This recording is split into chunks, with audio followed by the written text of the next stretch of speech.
Hello and welcome to an Infinity the Game Battle Report. Today we're playing Ariadna versus USAriadna, and the scenario is corporate appropriation. On screen now is the Ariadna list that we're playing for this game, and actually, like quite a lot of the Ariadna lists I am running recently, it is built around kind of a common core that makes it 70% fairly sound and kind of sort of 30% a little bit meme. But the spice is what makes it interesting. As it happens, pretty much all of my current Ariadna lists follow a very similar naming convention to this one, with such hits as Tartary plus 3 Frenchmen, Tartary plus 1 Ariadnan, and in this case, Tartary plus 2 Scotsmen, which kind of tells you a little bit about how I am approaching building vanilla Ariadna. It's very Tartary forward, but the things that you can get in addition to the Tartary army core are making it really interesting to me. Now, you do absolutely give some things up by stepping away from Tartary Army Corps, even if you use most of the same pieces. You give up some access to availability, particularly access to more than availability 1 scouts, and of course you give up access to link teams. Tartary Army Corps tends to make it very easy to link a Frontovnik. Now, Frontovnik are kind of uninspiring, but they're not horrifically expensive, they're SWC light. And so linking a Frontovnik sniper, just a random 9 or 10 point line Kazakh and Voronin tends to be fairly efficient. And the other main thing that you're giving up is the ability to link your Vistrals. And linked Vistrals are a little awkward to reconstitute. Generally speaking, what I have found is that getting Vistrals back to full effectiveness after a fire team breaks is generally quite difficult because it's command token intensive in reforming the link teams, and then you've got potentially an order to resapper the Vistral. But the initial power of a linked Vistral gunnery team is very strong. You are also nominally, not in this list, but you are nominally also giving up access to tractor mule couriers, and particularly the courier Katyusha can be very strong. However, in exchange for that, you are getting firstly some things that go in every single list of mine if I have access to them, which is the Dozer KVP and Kibervolk. And then secondly, you're getting access to a bunch of the stuff in the rest of Ariadna. So let's talk about how you can vary this list, and for now, what's in this list. And we're starting, as noted, with an extremely Tartary Army Corps core. We've got Colonel Voronin, 2 Strelok forward observers. They have decoys. Those decoys will often be used to be back in my deployment zone, adding a bit of fog of war to my deployment zone based gunnery. We have a single scout mine layer. If you can only have 1 scout, scout forward observers are great, but this is the profile to take, the mine layer scout. 2 EM mines in the midfield plus the Ohotnik gunfighting for this cost is excellent. And then we have 2 Tank Hunter portable autocannons. Now, to a greater or lesser extent, these are vanity pick pieces. I have had very good results with them. I have enjoyed them immensely, but they have kind of a high variance because they are a big gun stapled to a single wound infantryman for 36 points. That represents well over 10% of your army, in addition to being very high on the consumption of SWC, which means that I like tank hunters a lot, and I have found that, frankly, 2 tank hunters is not necessarily better than 1, but is more consistent than 1. If I take 2 tank hunters, very often, yes, at some point during a game, one of them will suffer bad luck and die, but the other, like, if I take 2 tank hunters, what I have found is that one of them usually performs, and the high watermark for performance for a tank hunter is very high.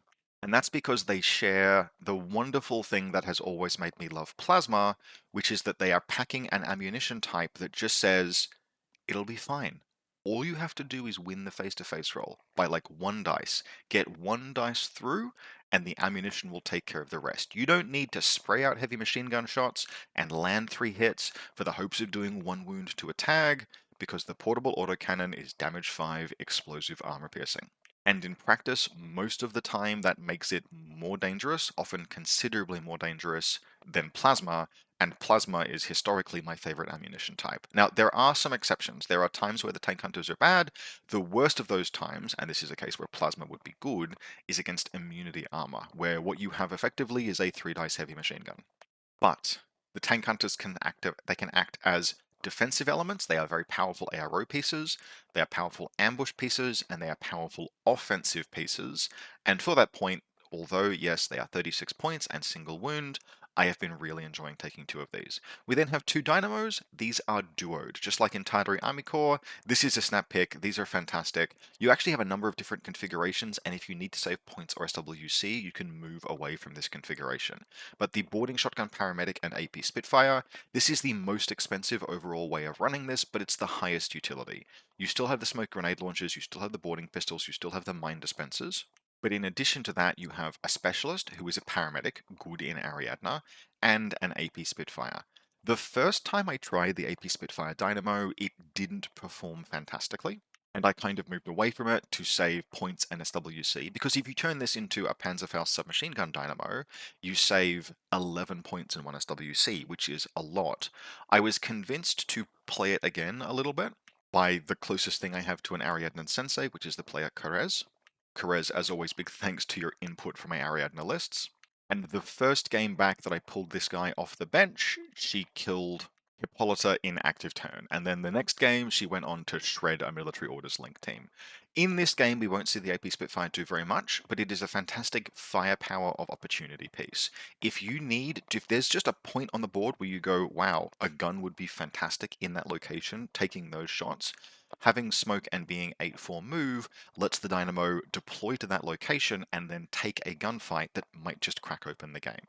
So if you can afford it, I do recommend this configuration, but even two 14.0 SWC dynamos is very valuable in any Ariadna or Tartary list.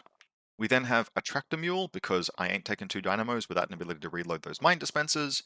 And then, and this is the first part of jank to an extent in this list, we have William Wallace. This list overall, if you build it around a common core, has like 50 to 60 points of flex. I like Voronin, the Strelok, the Scout, the Tank Hunters, the Dynamos, the Tractor Mule, and then in Group 2, always the Vistral, the Dozer, and the Key Revolk. And once you've taken all of those, you've got 49 points spare unless you want to trim the dynamo down or exchange a tank hunter for something. And there's quite a lot that you can get for those points. Variations to this list include being able to include a Paracommando and two Apaches, or Van Zandt, and a couple of other bits and pieces. I even have one version that includes a Spetsnaz sniper to spend the last half SWC, which is potentially quite good in scenarios with radial deployments. But in this list, I knew ahead of time that I was just building this list to play Corporate Appropriation, and I thought, why? Well, why not? It's the best model in the entire army at killing Corporate Appropriation objectives. This could be fun. And yeah, Wallace is very expensive, 38 points. But on the other hand, he's also kind of awesome, so let's give it a shot. On top of that, he has the utility of being a chain of command piece. Now, he isn't a specialist, he's chain of command non-specialist, but hey, I'm running an obvious LT. It doesn't hurt to have a robust chain of command model who technically makes my entire army better if he takes command, because I've got two irregulars in this, having inspiring leadership on all of these pieces, plus making these regular. Sweet, go ahead, kill Voronin. Like, don't kill Voronin, I want him to live. But there just felt like there was enough upside that, yeah, 38 points, not cheap, but Wallace felt like he was just short of actually being a meme and might be potentially viable, and that felt pretty cool. Finally, in Group 2, we have three more staples. Every list I take, Vistral, Dozer KVP, and Kibavolk. Now, this is one of those points where you actually can get an advantage over playing Tartary Army Corps. In Tartary, you always take the Vistral, sometimes you take two, you always try and link those Vistrals. But typically to save some points, Tartary, rather than running a Dozer, because the regular Dozers, the Dozer KVP is the cheapest Dozer, because he's got a light shotgun rather than a rifle. The cheapest regular engineer in Tartary Army Corps is a rifle Dozer who is 13 points. So you immediately save a couple of points by taking the KVP Dozer. In Tartary, what you'll generally do instead is save a few more points by running an Ermandino, and Ermandinos are excellent, but they are also irregular, so you start dealing with things like your irregular budget and how many irregulars you can afford to take, whereas 11 points for the Dozer, fantastic. Once you've taken the Dozer, you've also unlocked the Key Revolk, and the Key Revolk is just an absolute package of utility. It's fast, it has a sensor, it's modestly dangerous, it's dogged so it can go on attack runs or be good defensively. It's got a crazy koala, which means that you can use combat group 2 orders to throw out crazy koalas and then reload them. I love deploying material onto the battlefield, and crazy koalas plus baggage help play into that.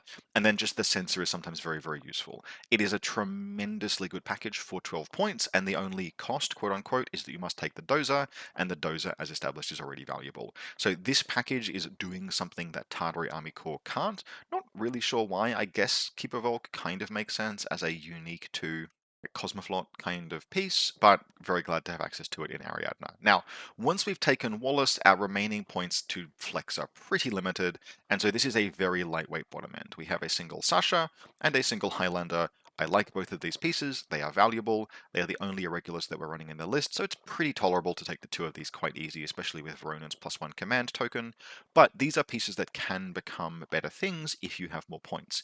If you're taking something that's cheaper than Wallace, you can turn these into things like Apaches or Barsuks or Desperados, although there's quite a few Silhouette 4 models in this list, just things like that. There are a lot of choices here. In this list, Wallace is very expensive, so we don't have any choice, so we're running basically the cheapest options that we can have, but no regrets about that at all. Both of these will be valuable. So overall, this is an Ariadne list that I really like. It would be nice to turn this tractor mule into a Katyusha. It would be nice to get more guns. And it is a list that definitely has some vulnerabilities if it's trying to push through on main force. I had a mate send me through a Yuqing list this morning that I looked at and went, I don't think I can fight that because your primary guns have Mimetism 6 or Immunity Armor. But even if you have to fall back from, I will use Tank Hunters as active turn guns, this is still a list that has plenty of ability to play asymmetrically, play the mission, and we'll see some of that in this game today. Now, our opponent for this game will be USAriadna, being piloted by a returning N3 player Nika.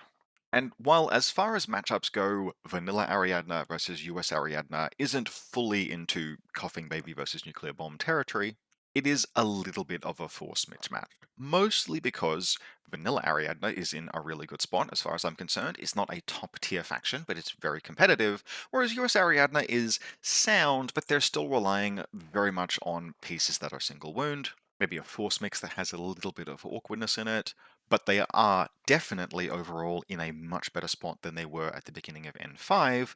Dare I say, pushing close to playable, even if they're not necessarily competitively optimal. Now, one of the things that this list is doing is making a what I would call a small mistake with respect to how to play corporate appropriation as the scenario, and that's because it's looked at this and gone, I need anti-materiel close combat weapons. And actually, you kind of don't. If you have a piece like William Wallace or Hippolyta, yes, absolutely. Something like Achilles, something that can really inflict a lot of hits that are dangerous in a single attack. But you're looking at, like, ideally multiple burst explosive attacks. That's the kind of thing that you might reach for. Otherwise, what you want are decharges, and if you don't have good decharges, just take them out of the panoplies. This scenario is surprisingly playable for factions that don't have good anti-materiel, because right there in your deployment zone is a source of decharges, and because of how often corporate appropriation tends to be a very close score, because it's usually pretty common that both sides will be able to eventually dive in and kill the prototype, or that both sides will be in a stalled out match and neither will get to it. What I tend to find is that those secondary points that are available in this scenario, classifieds and pulling things out of panoplies, both of those are highly valuable. And since you want to be pulling things out of panoplies for that all important 1 point anyway, well, you may as well get some decharges. And what that means is that I actually think it's much less important in this scenario than it looks at first glance to have access to anti-material CCWs unless they are very high quality. So things like, for example, this Beast Hunter, which is in part being taken because it has a PS5 DA CCW, I don't think that's a high value piece in this scenario. Van Zant, I don't mind, but I mostly don't mind Van Zant because he's good on his own merits. APT2 at PS5 isn't half bad in this scenario. Like, he's kind of okay, but you can take him because he's good generally. The Unknown Ranger is kind of the similar. Technically, the Unknown Ranger can hurt the objective, it's just very difficult. But since this is USAriadna, the Unknown Ranger hasn't forgotten his glasses, so he's actually a decent gunfighter. And so again, we're taking him not because he has anti-material CCW, but because he's good on his merits, and he happens to also be able to hurt the objective. But frankly, if I was making a run on the objective with the Unknown Ranger, I'd be kind of inclined to get some decharges before I went, because it'll be much more efficient than trying to stab a big beacon to death with this damage 6 T2 CCW. So what are we playing with overall here? Well, mostly a pretty solid mix of USAriadna good stuff, leaving perhaps just a few things on the shelf. For example, there aren't any Desperados in this list. Those would be fantastic, but there are only so many irregulars that you can tolerate, and this list is running 4, in part because of this Beast Hunter. No Devil Dogs for a similar reason, and a firepower mix that is okay, but could potentially be a bit stronger. From the top, we have a Minuteman NCO, and as much as I have seen people poo-poo this profile, 34 points is not unreasonable for a model that is rolling 6 dice in active turn and 3 dice in reactive. Like, end of the day, that's just valuable. Particularly on a 6-2 platform with a decent armor value, that's fine. That can force down fights. It's armor piercing, particularly armor piercing at this cost is not unreasonable. NCO is nice as well. You can't take a ton of these, but the rest of USAriadna is cheap enough that you can splurge on the occasional 35 to 45 point piece and not break the bank at all. So very strong supporter of usually 1 Minuteman NCO in any given list. You could take 2, but that starts to get a little bit expensive. He is duoed with a Marauder. The main purpose of this Marauder is to act as a lieutenant decoy. I think you could get away without that, frankly. But one of the things that Nika has said that he has found is that the Marauder is the only obvious lieutenant in this list. The actual lieutenant is a Foxtrot lieutenant under camouflage. And so very occasionally people will make a dive on this. They will expend a bunch of resources to try and kill it in the hopes of putting him into loss of lieutenant and then not do so. That's pretty reasonable, to be honest. That is something that you will occasionally incent people into doing. And it's very easy for you to say, hey, in terms of the things you can see, I could have a camo lieutenant, but this is the only one that's otherwise visible. That's perfectly true. It's a very accurate statement. It's an accurate sharing of public information, rather. But I would usually be inclined to exchange this for a Marauder that would actually do something, rather than just one that provides duo bonuses. As noted, we then have the Beast Hunter, pretty much fine on its merits. But there are so many irregulars in this list that I really would not be reaching for a DACCW just for this scenario. I would change this out for something else. We then have 2 Foxtrots, Foxtrot Forward Observer, Foxtrot Mine Layer. Excellent. Both of them are quite useful. Both of them are very cheap. The Mine Layer especially is an excellent addition to this faction. Then a Hardcase Frontiersman. Particularly with +1 special die on the tactical bow, I like hard cases these days. I mean, I kind of always liked hard cases, but this is just a really good speed bump piece. The biggest issue with them really just is you run out of irregular, like you can just take too many irregulars very easily, which is why you don't see these in every single list. There are often slightly more appealing profiles. On their merits, totally fine. Van Zandt is excellent and can be very good in this scenario. APT2 at damage 5 is good enough to make a run on the objective if you clear space or get smoke down, and because he's a parachuter's deployment zone, he's very good at arriving right where your opponent might have taken the objective to and then killing it close to immediately. We've got a duo of a Maverick AP Spitfire and a 112 motorized. Look, frankly, this is kind of just a scuffed version of the Dynamos, but MSV1 on the Maverick is legitimately good, and this is still a pure duo. Combat Group 2, then we have a Foxtrot Lieutenant, the Unknown Ranger duoed with a Minuteman, a Tractor Mule for reloads, and particularly those reloads are valuable on one of the interesting and very unique USAriadna profiles, which is a Sasha with a disco ball, and then finally a War Correspondent. The War Correspondent in USAriadna is a piece that I am generally of the opinion you probably shouldn't ever take. Not because it's necessarily bad, but because there should be other sufficiently good, cheap irregulars that you could take instead. Even if you just exchange that thing for another Tractor Mule, that would be a regular order. And for example, if we cut this Beast Hunter down to a hard case, that would free up 3 points. We have 1 point spare. Cutting the Warcore would then give us 7 points, which turns into a Desperado. And a Desperado is considerably better than a Warcore. So that's a change that you could make immediately. Cut the Beast Hunter, add another hard case, exchange the Warcore for a Desperado. The list is immediately a little bit better. In every other respect, though, this is a fairly solid USAriadna list, and the important things is that it's hitting the high notes. We've got the Unknown Ranger. The Minuteman is generally this Minuteman profile. It's a little expensive, but it is good in this scenario. It defends itself well, it's a specialist, and it has decharges. That's fantastic. The USAriadna Unknown Ranger is good, the USAriadna Sasha is good, the Minuteman is good, so there's plenty here that's good. This is not a faction that is in the state that it was in at the beginning of this edition anymore. However, it's also still a faction that maybe is waiting on a rework and will be interesting to see what it will look like at some point down the line when it eventually gets revisited. Overall though, good list, let's see how it played. So I win the LT roll for this one, Willpower 14 versus Willpower 13, and I snap pick going first.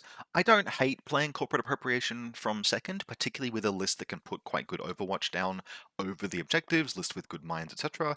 This list plays fairly passably from second in Corporate Appropriation, although an MSV1 or 2 ARO piece would be even better, but this isn't bad, but it's generally speaking more comfortable to play this scenario from first, so I was very happy to pick that.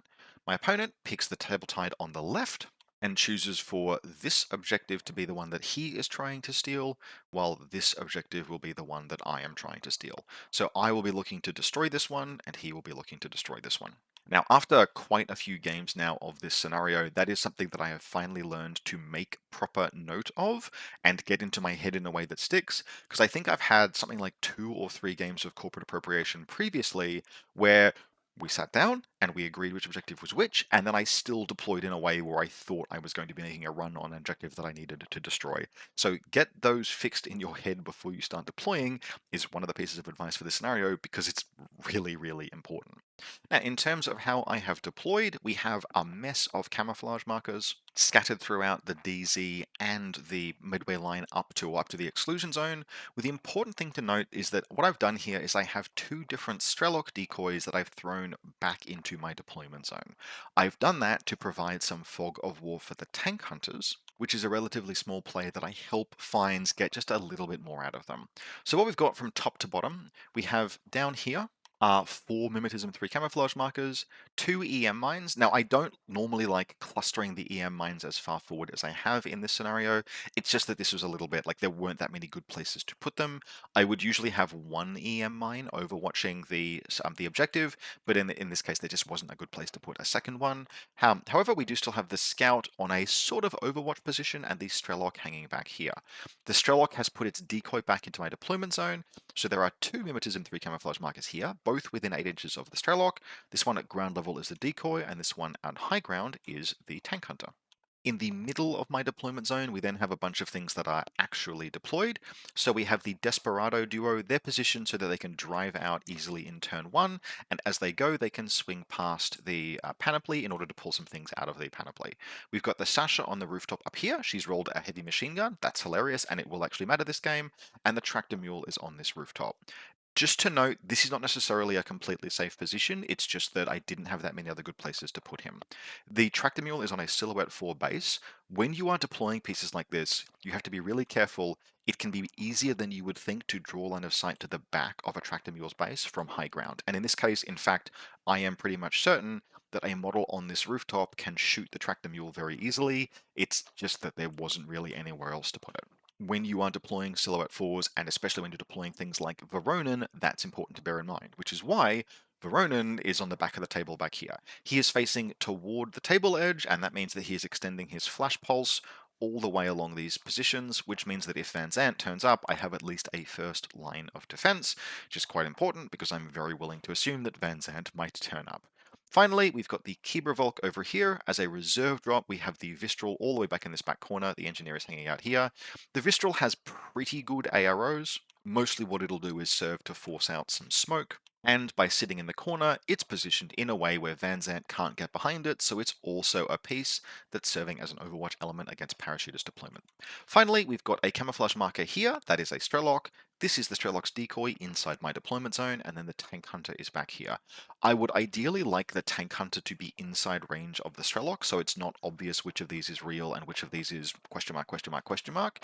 Like, these are positioned close enough that this could be a Spetsnaz, but it would have been better from a fog of war position to have had all 3 kind of in a triangle so that there was less clarity around what was what. But I needed this tank hunter to be further back so that, you guessed it, it was watching the back table edges. That might have been overkill, and I think there could have been some argument for having this tank hunter further up here, maybe close to this bridge, so that it was watching down in this direction. but was a decision I made in the moment. In terms of the US Ariadna deployment, the biker duo is hanging out back here behind some fallen crates. There is a prone camouflage marker quite conspicuously placed on this rooftop. That's interesting. As a reserve drop, two camouflage markers come down here, obviously a mine layer, or relatively obviously, I'm pretty sure it isn't a hard case. We have a camouflage marker on this rooftop here, just with a little arrow down onto the road.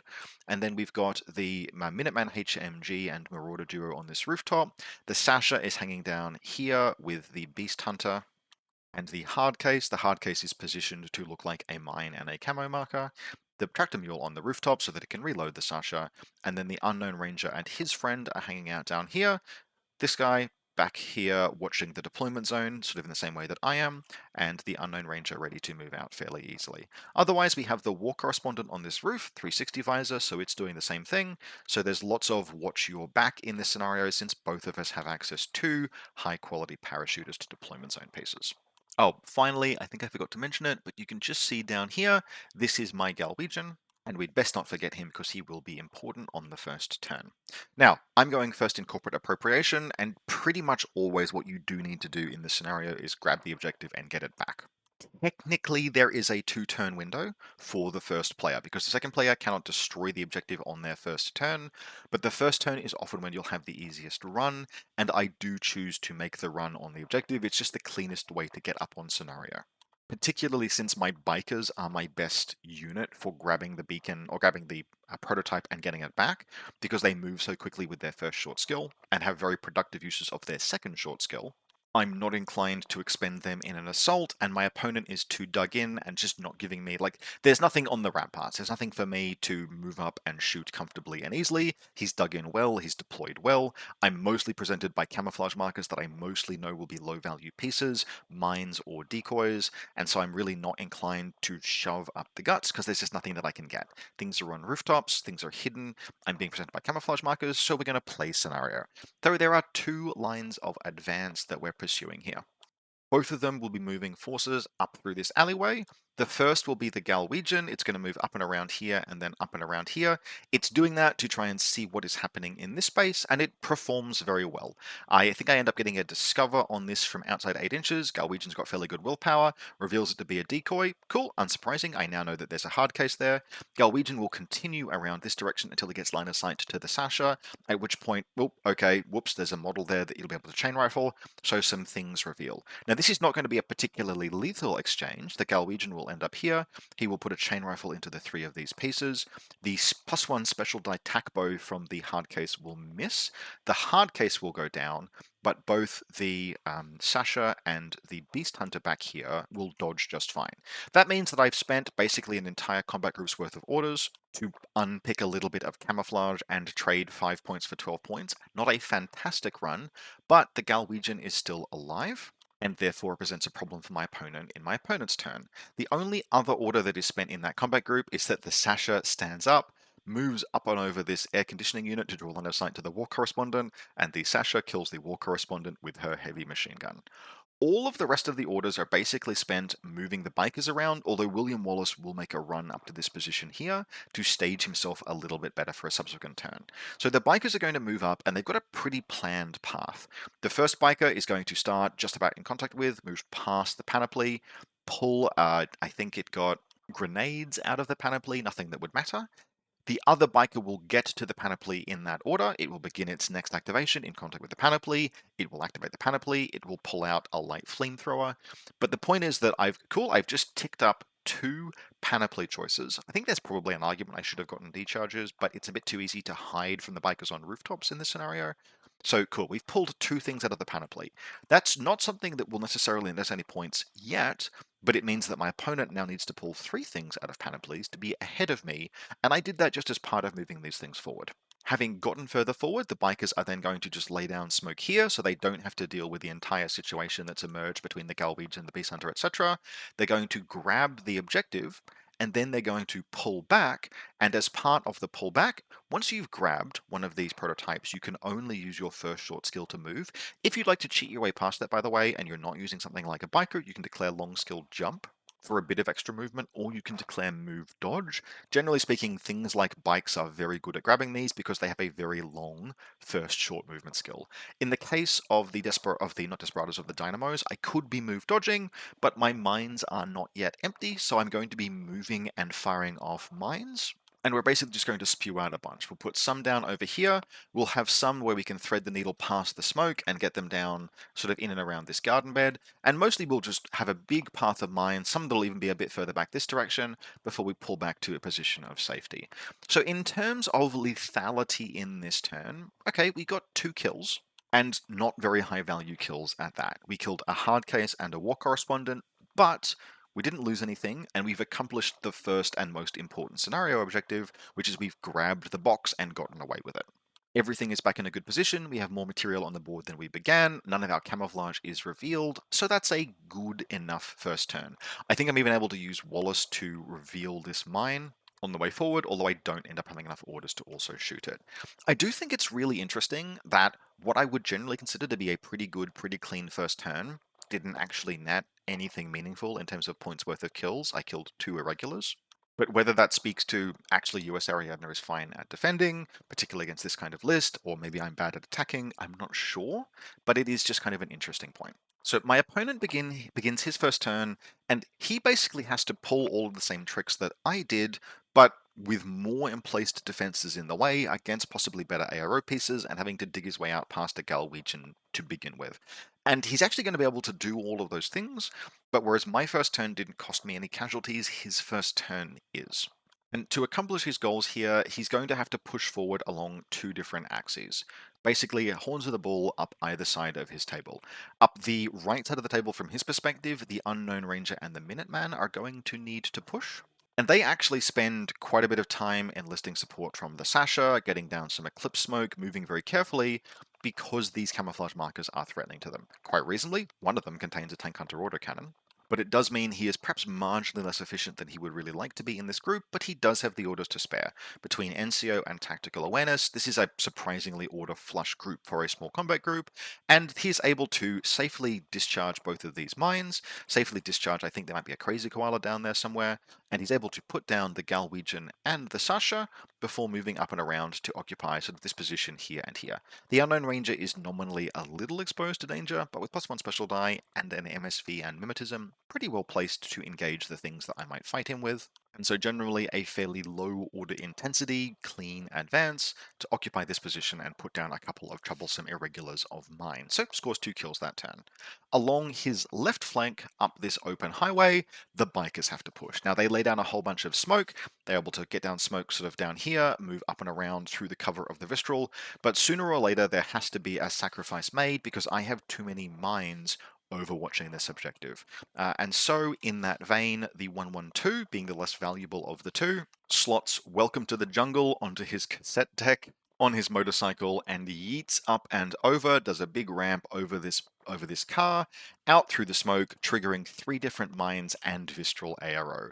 Now, what he chooses to do next, and I think this was a particularly good decision, is that he actually opposes, I don't reveal anything else in ARO, he chooses to oppose the Vistral with a smoke grenade. And he does that because 2 reasons. Firstly, he's still in a pure link, so he gets +1 special die. And secondly, the EM mines literally can't kill him. So if he takes the best possible chance for beating the Vistral in a face-to-face roll, and hoping that his armor will save him against the shock mine, because if he does win the fight against the Vistral, more smoke goes down, which makes the remainder of the turn more order efficient. And in fact, that's exactly what happens. Now, the mine does kill the 112, but the 112 also wins the face-to-face roll against the Vistral. And so smoke goes down here, which means that the Dynamo can now just make this run free and clear. There's nothing that can ARO against the Dynamo. All of the mines have been defanged, and that's just a really solid, clean play. So the Dynamo is then able to drive out, around, and past the smoldering wreckage of the 112's bike, grabs this prototype, and then runs back to safety, ending up behind this building over here. So that required some sacrifice, right? That's one of the differences between how I was able to play my first turn and how my opponent ended up having to play theirs. They lost just 1 model, but they did have to lose a model. But ultimately, through relatively adverse circumstances, they were able to accomplish the same thing and pull a biker back to this position. And with the prototypes now nestled in both deployment zones, we can kind of see one of the things that tends to happen in this scenario, which is that both players have pulled their objectives all the way back to their deployment zones, and now the other player has to try and figure out how to cross that gap. Now, I do have a plan in this particular case, but it kind of showcases why not just the prototypes rather, why the panoplies and the classifieds are really important in this scenario. Because it's very easy to imagine, like if you're playing Varuna or some other very good defensive faction, like imagine you're playing Varuna versus Tartary Army Corps, and each of you gets free and clear with your objectives. Neither of you necessarily wants to make that attack, but both of you kind of have to. You can have a situation where the game is tied, and that tie is only broken by the 1 point here and 1 point there on your classifieds, on your panoplies. So getting things out of panoplies early in the scenario can be really good. Now, for my part, fortunately, I do have a plan because I do have a model, at least theoretically, that can cross the table and do what I need. We can see here, just by the way, these smoke templates are at the end of my opponent's first turn. This is the smoke that he laid down with a combination of the Sasha and the Maverick, etc. Going into my turn, obviously that evaporates, but we can see the position of all of my models. And this is where William Wallace is going to get his hands dirty.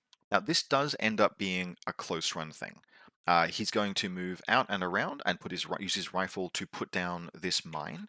Then he's going to move up and over this direction. Now, I will admit here that what I'm kind of doing is playing him like a warband. I'm playing him as a, hey, do you want to reveal these two camouflage markers? Give me something to fight. And there's a little bit of risk there. It is pretty possible that the correct play I should actually have made this turn is to use the dynamos to come out and around and just get smoke down for Wallace so that he can move unimpeded. Ultimately, the main reason why I didn't do so is that I felt I had time on the clock, probably true, and they shared a combat group, so they couldn't really support each other. In future, playing this scenario, I think there's a pretty good chance I might do things like, for example, have the Galwegian dedicated to supporting Wallace and throwing down that smoke. I think the Galwegian did fantastically this game. It traded up and cost orders on my opponent's first turn, sucking down both the NCO order and tactical awareness order from the Unknown Ranger. But that kind of source of smoke from Combat Group 2 is something that might have been very valuable. And I almost get scuppered with the Wallace attack run, because the Flash Pulse Forward Observer reveals and starts flash pulsing me. Now, I try and put it down by activating the Scout, moving out and around, surprise attack. I'm rolling 2 dice on 9s. I actually crit, but passes both of his saves. She fails the Guts roll and drops prone, but she'll make her dodge roll to stand back up in a subsequent turn, a subsequent order rather. Wallace doesn't have stealth, and so Wallace is barreling this direction, and both of these Foxtrots are furiously trying to stop him from reaching the Desperado, and they very nearly succeed. He ends up just trading out with each of them. He puts down his boarding shotgun +1 burst. He spangs a hit from a boarding shotgun, and then a Flash Pulse narrowly misses, but I've actually pulled Wallace back at 1 point because I am expecting a Flash Pulse to eventually stun him, and so I get a little bit lucky putting down both of these Foxtrots for no wounds, more importantly, putting down both of these Foxtrots having not gotten stunned. That's something I could have avoided if I just laid down some smoke instead, but I didn't quite feel like I could do it with the Desperado, with the Dynamos rather, just far enough back in my deployment zone. Still, we get lucky, which means that Wallace resumes his boarding action, his attack run down this direction, and yep, sure enough, gets around the corner, ends up killing the Dynamo. The Dynamo goes for a dodge, just trying to get away and survive. Shotgun shots take care of it. He moves in and he one-shots the objective. He forces 7 saves on it, and it doesn't pass all of them. And then I have 2 orders remaining. Okay, that's interesting. What will we do with that? Well, on this table, all of these buildings, the rooftops are accessible by moving to a door and then spending a short movement skill. For example, if you look at this building here, you can see this doorway. If you're in contact with that and use all of your movement, you can move to the space on the roof above the door. Just how we found the best way to play this scenario, play this terrain, because you really don't want to be trying to move the rooftops, move the bridges just to get access to the interiors. So, Wallace moves up, asks for any arrows. Nope, doesn't have any. Ends up on this rooftop. Final order, Discover shoots this camouflage marker. Now, his willpower is very good, but if my opponent does anything other than hold still, I'll have just a very good face-to-face roll, because this is otherwise just a rifle and pistol-armed Foxtrot. So his best case would be to try and dodge against a shotgun. He holds still, hoping Wallace's vision is based on movement, but Wallace succeeds the Discover roll and puts the Foxtrot down, which means that my opponent is in loss of lieutenant going into the next turn. Now, my opponent does actually offer to tap out at this point, but in the interests of, hey, how would we do this in an event? Because this is event practice for him as well. What we do is we talk through what is your out here? What can you do even if you can't necessarily win the game? And I ask, like, can you do any classifieds? And no, most of the pieces he would use to do classifieds have been unkind to him and have died. But he does still have, not necessarily a way to win, but a way to bring the game much closer and score a bunch more points. And that is to use this turn to get the Sasha into position so that next turn he can lay Disco down on my deployment zone, bring in Van Zant, and make a run on my objective. And so that's pretty much everything that he does this turn. He defangs a few more deployables, he takes some kills where he can, he tries to basically put himself in as good a position as possible. Ultimately, through loss of Lieutenant, particularly needing to save one or two command tokens is not going to be anything hugely possible for him to accomplish, but he sets all of that up. He gets the Sasha into position, he makes the plays that might, maybe, give him an out in a subsequent turn. Now, notably, there is one gunfight that occurs, and that's as the Unknown Ranger finally moves forward onto this rooftop, looking to kill the Kibrevolk that was down here. I do finally reveal one of my tank hunters, and the Unknown Ranger basically has to split his burst. He doesn't have to, but he chooses to split his burst. Probably should have put all 4 shots into the tank hunter, does not, and instead puts 2 and 2, because he's out of link team at this point due to having to like break things up in order to accomplish certain things in terms of getting rid of stuff like crazy koalas. And the anti-material round hits home and puts the Unknown Ranger down. I think I might actually have scored my first crit of the game, and yeah, it turns out that even as tough as the Unknown Ranger is, he does not like taking an anti-tank round to the face.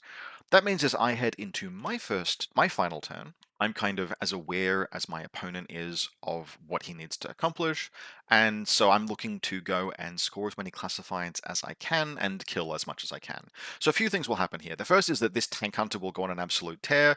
It'll jump down out of this building, it'll run around this direction, it will kill this Minuteman, it will get up onto the rooftop, it will kill this Minuteman over here, it will actually come around and use an auto medikit to recover the Sasha. I think there's a Beast Hunter still alive down here on ground level. Let's kill that as well. And it's just every fight is like, oh, yep, I scored a hit, 3 saves, boom, dead. Love me the Tank Hunter autocannon. It does fantastic work. Wallace has been swapped into Combat Group 2. He only has a couple of orders because there's not much left in it, but he only has to do 2 things. Once this Minuteman is down, Wallace moves over and stabs this unconscious Foxtrot to death, jumps down onto this rooftop, stabs this unconscious War Correspondent to death, and accomplishes Predator. And then I spend a bunch of command tokens to do some coordinated movement and then reforming links that ends up with Voronin holding the beacon in the back of my table so that the Dynamos can move out. I find a specialist that is lying on the ground somewhere. I think this forward observer is still unconscious at this stage, and I shoot it twice with a paramedic dart, which scores nano espionage. I'm then securing the HVT, thumbs up. The only other thing that we do is we set up this defensive position around Voronin, because I know as well as my opponent what his final play is, and he looks at that and goes, well, guess we're going to go for it. We'll see how it works. And in short, although the Sasha is able to get smoke down, it's just slightly a bridge too far. There are just slightly too many mines. He's actually able to get Van Zant onto the board. He's able to survive the first volley of mines. He's able to shoot Voronin to death from like around very carefully placed smoke, crawl along here, and at that point he just doesn't have enough left. There's just not enough left in the tank. So the only Hail Mary he has is for Van Zant to berserk around to attack the objective. In doing so, Van Zant gets shot by the Vistral from off screen and detonates both of these mines, and ultimately that kills him. He can only kill the objective by critting it, and then having it fail all of its saves. That will inflict the requisite 3 wounds. And in this case, he doesn't crit, he just hits. It do fail the save, that does 2 wounds, but 2 wounds is not enough for this scenario. So Van Zant goes down, he makes an absolute run along this minefield, but in the end there's just not quite enough left, there's just not enough gas left in the tank, and that ends the scenario very heavily in my favor. I think this is something like a 10-1 or a 10-2, although an extremely game attempt by my opponent to make it as close as possible. And actually, in the spirit of a proper recap of this game, Nika actually made this after the game and posted it in the Canberra Discord, and I absolutely lost my shit laughing. So we're presenting it here in all of its glory. A colorized recap of the Ariadna versus USAriadna game of corporate appropriation. Nika, thank you very much for the game, and thank you tremendously for the meme. This has been fantastic. And to everyone else, hope very much that you've enjoyed this. Just as a little reminder, as we head into the new year, quick channel plug. If you're not subscribed, hit subscribe. We're very close to 5,000 subscribers, which is super awesome. If you'd like to support the channel, you can do so either by becoming a channel member on YouTube or via the Buy Me a Coffee link in the video description below. This is something that came up in a live stream recently, so just as a note, I take requests for video topics, suggestions, thoughts, things you'd like to see featured on the channel from supporters, either via Buy Me a Coffee or channel members. If you're a channel member, the way that you request things be included on the channel is that you ask, usually in the comments. There's no limit. There's no like, hey, I made run request when I became a member. Is that the only one that I get? No, if you're a channel member, just ask. I can't always get to everything, but I do write down everything that is asked to be featured on the channel, whether it's battle report topics, scenarios, etc. So yeah, like if you ask a ton, I will only be able to get to some of them, but if you've been a member for a little while and you made a request way back and you'd like to make another one, just put that in the comments. I'm very happy to do my best to action those. So hope very much that you've enjoyed this. Welcome to 2026. I hope it treats you all, God, I hope it treats all of us well, and I'll see you next week for more Infinity content.